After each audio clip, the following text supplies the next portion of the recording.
The Tyrants going up against the Seawolves. Let's see which one of these teams are able to come out on top and really secure their ranking in kind of that top echelon.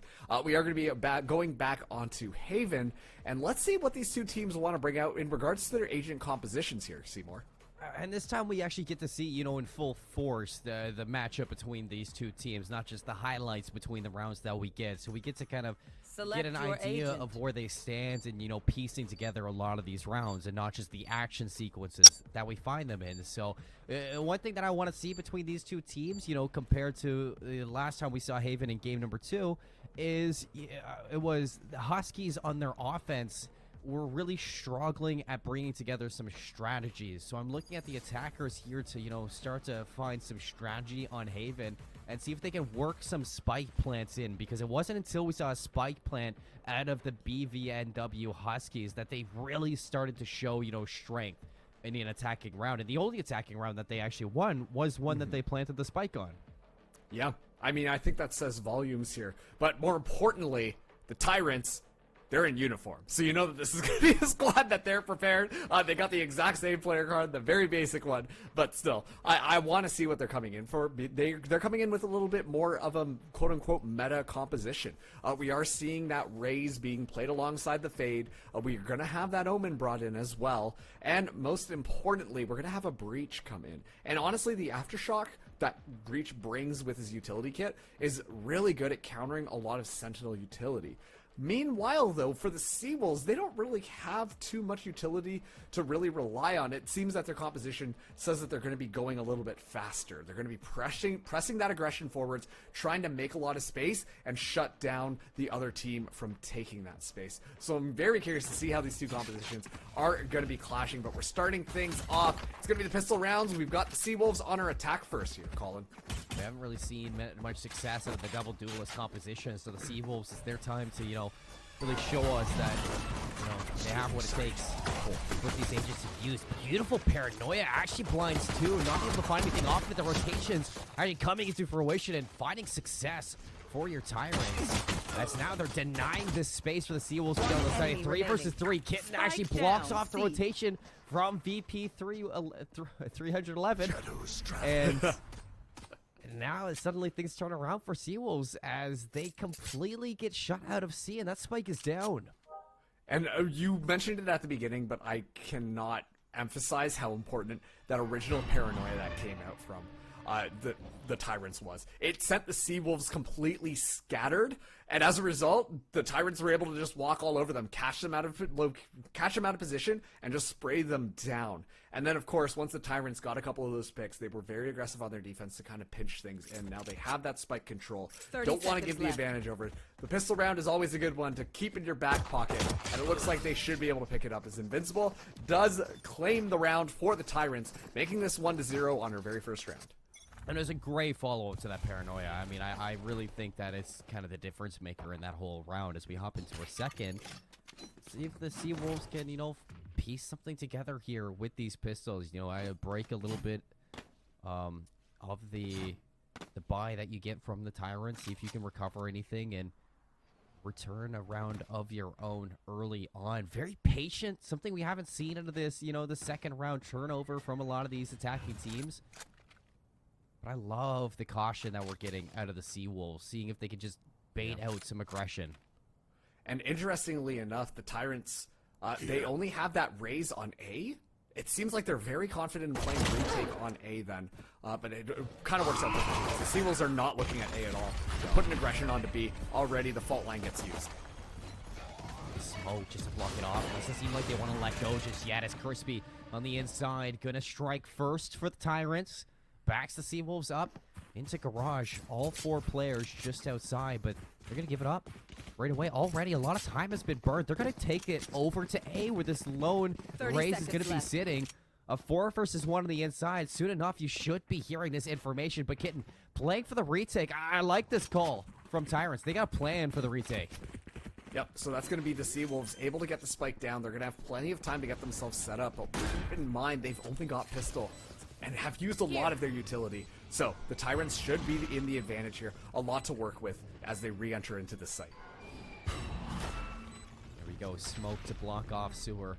Both players backed up. Paranoia on the way in. Kid's gonna drop. Nice strike with the Aether. The double down on Invincible, and they just keep on falling one by one. Seawolves get disintegrated off this map. And Kitten kind of classy at the end there, using those blast packs to parkour into the back line. I was about to say, Kitten kind of overshot it and then just went spin around. Oh, never mind. Hey, you're dead now. Unbelievable raise plays, and you can tell that Kitten is a very competent raise player. The Haunt gets a lot of information to start things off of. So, this time around, though, Kitten gets aggressive onto A, gets that information as the Seawolves look to re-aggress onto B yet again. Back, Shane. Lane counter to that flash, 46 HP. Aether's got the back of this race too, so excellent teamwork coming through from the Tyrants, or from the Seawolves, to get control of this B site. The flank from Kitten will be there, but a little bit late to the party as the smokes are blocking off the Tyrants. The spike goes down. Now you're looking this from the outside in with time against. You're gonna have to get an opening here. Yeah, and it is only 3v4 on this retake. Never mind, Crispy makes it a lot more possible, but Kazgrad claps back, hitting good for one, but gets shut down. Kazgrad able to secure 3 kills just at the end of that round, and the Seawolves pick up their first, and it is their rifle round. And finally, an early answer to these rounds, something we haven't seen in the past 2 games. I'm liking to see here from the Seawolves, though. Kitten, the aggression towards A finally paying off as Seawolves, they dip their toes into the A site, and early on they learn a little bit of a lesson from the Rays. Yeah, and already losing that entry in makes things a little bit more difficult. The Rays is so good at getting space, they have to rely on Aether to get something, but Yob gets a cheeky little dink just with that Spectre. Enough to scare Aether off of the top, and the Seawolves have lost most of their positioning as the defender Tyrants are able to make their way on the site. But here comes Aether with the engage. Oh, and the aftershock. Yob's just going to catch Aether cooking in sight. Kitten's gonna double down now. Seawolves completely blocked out of A, and there's just no way back in for these last 2 players. You got a Fade and a Brimstone, no engage at all. And is that an Ares in the hand of your Brimstone? So definitely not the weapon of choice for breaking through all 5 players of the Tyrants. Yeah, definitely not, but I really want to applaud how the Tyrants are playing things right now on this defense. We talked about the Omen's paranoia. We just saw the fault line utilized to the absolute perfection, and it really is coming down to teamwork and communication. You know, you keep that breach, you keep that Omen covered, hidden, waiting. You rely on your teammates to make the call that they're aggressing forwards, and then that's when you see that utility come out, and you can tell that the Tyrants are ready to capitalize on it as soon as it happens. That is what you want to see out of a squad playing Valorant, especially when they're all in comms and working together. I think that's why it's so hard to bring double duelist compositions too into this game now, when you see how much utility you have to work around if you're a Jet or a Raze, especially on a map like Haven when there's just so much you need to clear just to get into this one. So the Seawolves, they're struggling against this, but it doesn't mean they're out for the count just yet, as you see a little bit of a split push over towards C. The flash on through from the bridge is going to allow Aether, or deny Aether a little bit of space, and Yav dropping that Jet early. That shot could be used as well. Yav gets chomped on by the Prowler, but it's totally fine here. Enough has been used to really just stop the Seawolves' aggression forwards. They're still interested on pushing on to B, but they have to use so much of their utility to even get that spike down. Not to mention that now the flanks are starting to come through as well. Shane finds Yav. That should open things up a little bit more, but Invincible is just watching the other side, has that Brimstone completely locked down, so smoke is going to have to be utilized if Mr. OG Leo wants to be able to walk out. It's 4-on-4, very doable round right now from the Seawolves. Shane actually strikes onto Invincible, so it makes it a little bit harder now for the Tyrants to work around. You have a flank from Kitten, so if you play your cards right, you might be able to get a pick from this race to equalize once more, but it seems like they're very aware that the race is behind. Kitten going to use those paint shells just to keep Seawolves on the inside of this. The retake stemming from 9, though. Shane immediately going to take down that Omen. Crispy all alone in the spray through the smoke's going to get the job done. Seawolves, they find their second. And honestly, I think that was just Shane playing the Raze. You could tell that the Seawolves are so slow in their aggression forwards, but Shane wasn't afraid. Moved in, able to secure the kills, to secure the plant. And after that, the Seawolves look so much more comfortable. Their biggest problem right now is trying to get that spike down. Kind of similar to what you said at the beginning there, Colin. But Let's see how the Tyrants want to slow them down. Tour de force could be used to watch C long, but Kitten playing a little bit more passively, gets the information, has a showstopper if they do want to use it. That could be a pretty good deterrent tool if you ask me. I mean, it would be perfect if on one, maybe even two. Information from the Boomba, Shane. They raise his hero, showstopper, going to be popped, but he's going to play the aggression. Wants the Jet, although Aether strikes a little heavily onto Tyrants. That's 2 down in sight, in control of the Seawolves. Now big plays from the Jet. Yeah, Aether's been doing such a good job of getting so much space onto the sites, as well as just playing in these kind of nifty positions to catch the Tyrants off guard and really just forcing their hands out. The Tyrants are going to try and take this one. Crispy, tour de force in hand, is going to go into heaven. He's looking for his pick and is able to find Mr. OG Leo, but now gets tethered into heaven. Crispy with a chance to really turn things around fast, though. Shane going to keep the steamroll going with the showstopper invested from the Seawolves. Now invincible, last alive, and that is perfection from your attackers. You take control of the site, you get the spike down, and you invest the ultimates just to make sure you get that round secured. Yeah, it really feels like Aether is dominating that kind of first entry space that the Duelist typically does, but then we're actually seeing the Rays actually play a little bit more aggressively afterwards, which is, once again, the Duelist kit works perfectly for taking that space, especially in those post-plant position. So it kind of works out, because all of the utility from Aether gets expended, but you still got that Rays utility to be able to take additional space, and the Tyrants look a little bit uncomfortable when their hand is kind of forced like that. So great stuff coming out from the Seawolves. This time, getting already a lot of room onto a VP 311 has already moved in here, but doesn't realize someone's just around the corner, and it's the shorty. Let's go. Kid should be able to recover this rifle, though. A little bit around the corner, tucked away close enough that the Nightfall is not going to catch on to this Raze, though. Aether quick to clean up. Should be a spike plant now for the Seawolves, as the quick rotations from the Tyrants may allow for a quick retake, though. Those smokes should slow them down. Yeah, the Haunt gets a bit of information. Kazgrad throwing out the snare as well. Get the people nice and tethered. But still, Seawolves, they have the gun advantage as well. Let's keep that in mind. Tyrants are on pistols right now, and it's looking so difficult for them to be able to move in. They wait out that smoke, but now they can't even look out. There's so much coming through. Smoke. As Kazgrad is just holding it right on top of the thing. It does get paranoid here, so has to back off. Hey, you're gonna need some big moments, though, just to secure this round, and it's not gonna happen. A blast pack from Shane, Phantom and Vandal from the opposing two. The Seawolves, they catch number 4, and now turning the tides of battle and taking a lead here on Haven. Yeah, I was about to say, Shane kind of using the satchels as almost a fadeaway, just like Merry Christmas, as before he hit the ground, you know, secure one more kill here, but Crispy able to find VP, and that's going to be a rifle down. That lurking chamber is not going to be an issue anymore. The Tyrants changing up their positioning this time, and so far it's looking pretty good for them as the Seawolves rotate around, potentially looking at A. With that op, Crispy plays peekaboo, and now Seawolves, they really need to stick together. Bring them down. Just to overwhelm this site. All 4 players looking to take on the Tyrants.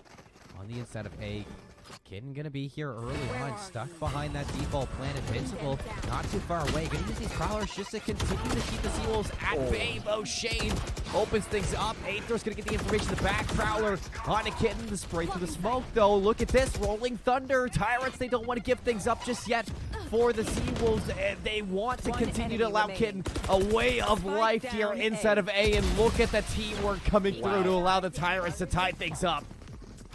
I thought Kitten was done for. There was no shot that Kitten was walking away from that one alive, but somehow the Tyrants, they've got Kitten's back, just like you said. It'll win that one out. Now, we are seeing Shane pick up the ultimate orb. The 2 duelists going in together, but they have to watch that Omen just on top of the box. I'm not sure that they're aware for this. 9 could come up huge if they decide to take that aggression. It's away, and 9 only good for 1. Aether and Shane going to return. Life advantage for the Seawolves to get this spike planted. Invincible going to invest the Nightfall, so information will be there for the Tyrants on this retake, though. Still not going to be easy with having a player down to bring things back. You're hoping that your chamber leader maybe find a pick. Yeah, and the thing about using the full defensively, probably is where they are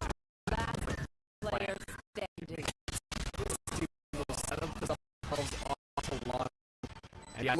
Also, well, it's gonna be just winning it out. They are able to successfully just play off the back of sight and just hold things down. Already we're going very fast into the next round here as an ultimate gets popped, and yeah, like you said, Colin, the fault line's so good at just slowing things down for a second.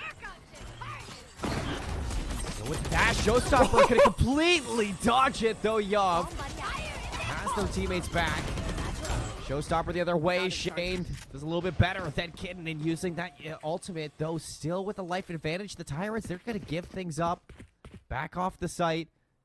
Looks like they've done their job, and they've denied Seawolves of trying to get this plant. 3v4, minute left. And I wonder what the Seawolves want to do here. They could opt to save their rifles, but I don't think that is necessarily the play to me. This reads that they're just waiting for a little bit, try to force the Tyrants to reposition themselves a little bit, maybe bait out a little bit more utility before they start their aggression. They still had a minute on the clock when they got set up here, so they've got plenty of time to work with before they have to commit to either killing or planting that spike down. And luckily for the Seawolves, the Tyrants don't really have forward aggression, so they're not really in a position to find information. Though the smoke's going to drop, and that's going to give it away. Tyrants now repositioning to see if they can plug the hole in A. Two players just waiting behind this brimstone smoke. VP very aggressive with this off-down hell. Here's the paranoid out, though still everybody staying still. The Tyrants just waiting for a chance to explode onto site. Frisbee gets spotted through the wall. Cascrad gonna strike first. The second one from VP with the headhunter, though. Two goes the other way, and that's Tyrants now in a 2v1. Nine's gonna hop the defuse. Invincible very low. Orbital strike down from the heavens. Invincible has to take the gunfight, and he gets it done. Dang. Okay. Wasn't expecting how that one was going to go. I thought with the orbital strike still online, you still have a molly in your pocket. That could have been a good round from the Seawolves to just play that numbers game, but they're clapping back immediately on this next round. Aether gets a headshot to start things out. Immediately the chamber is pressured back, so the rendezvous gets expended as well. Aether does get paranoid here, not able to actually see the Omen walk in there and get complete. Okay, I think 9 actually went behind him. Spike is going to be down here, so already the Tyrants playing pretty good on this defense. 9 making complete giga-brain plays with that Omen. This Shadow Step right in behind. It allows Tyrants maybe for a chance, though. Seawolves still putting quite the dent into these lives. 1 HP for VP. Stuck between both these players. Oh, the Aftershock. And you cannot escape that Aftershock, only with 1 HP. Hey, what did I say? The Aftershock is great, especially on a map like Haven. When these closer quarters, usually it just helps to be able to clear things out. Seawolves starting things off already, 6-5 thus far. The Nightfall going to be expanded here, but Yav getting so aggressive, takes Aether out. That's going to be the major space taker from the Seawolves completely just shut down. Whoa, and making sure that Seawolves don't have an opportunity to grab that operator, though. Taking down Yav, still allowing, possibility to recover that rifle. Seawolves, they have a very distant hold here. 2 players playing off-site. Down long. 2 playing on the inside. VP has this tour de force, looking for from the shadows from that Omen, though. Tyrants doesn't look like they invested to commit to that one. Haunt in from Invincible. Should get information onto that breach in the back, though. They take it down, and Kitten. This is a 3v3. Paranoia into the site. This retake should be starting very soon, though. Another smoke here from the Brimstone. Paint shells out. Kitten working with 9 to get onto the site. Cascrad, though, gonna line up 2. Off-site gonna be playing this one, burning this clock as best as they can. 9 stuck inside the seas.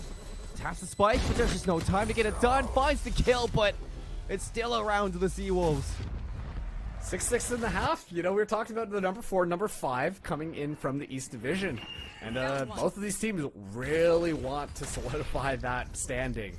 At least, their space in this stage. Let's call it that. So, 6-6. Now we're going to have the Tyrants on the offense this time around. Let's see how they go here. The Seawolves composition isn't necessarily built for a strong defense, but rather playing a little bit more aggressively and finding out information by taking space on the map. Mr. OG Leo, it seems like there's information of players in garage, but she's getting none of it. VP's kind of stuck in that corner. He's gonna run it over, but now chance for this frenzy to really put in work. Lines up 2, allows Aether in with the Sheriff, and that Jet's gonna clean things up for the Seawolves, now looking to take back their lead. Yeah, that is so tough. I mean, it was just such good timing with the smoke to disappear. You hear all that information, hop down, you've got a frenzy in hand, you're at least going to be good for 2, especially on these pistol rounds. That is so pivotal to make sure that things are going to be working out. And now the spike in a rather difficult position. Crispy might be able to pick this one up, but it's still going to be extremely difficult. No rendezvous available just quite yet. We'll be able to get that back, but still, like, how do you fight 2 people unless you get 2 clean headshots? No shots in the headhunter either available for Crispy here. Aether's low, so I mean, it is doable. Only 13 seconds. You're going to have to take these gunfights eventually, but Seawolves, they deny enough information that Crispy has no idea where to look. So Seawolves going to find pistol round right off the bat of the second half. And now look at this aggression that they're looking to just continue to put this pressure on Tyrants here through a long Aether Castrad on this rotation. Shane looking to plug the hole for the flank. And the Spectre's running them down. Wow. And, you know, that's that double duelist defense that you're seeing right there. I mean, obviously, we can talk about the holding A long, but the fast rotation coming in from the Rays to be able to just wrap around and just really just get them stuck in a really tough position was just so good coming in from the Seawolves. So they get that next round, but 9 opens it up with a pick onto Aether. It's going to be an A-side hit.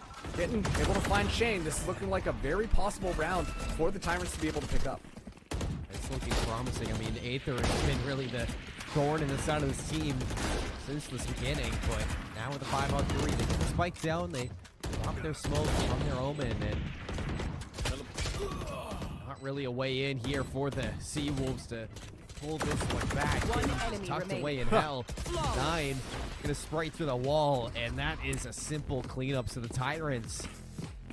I mean, as soon as we get into these rifle rounds, you see just why these 2 teams are only 1 rank separated.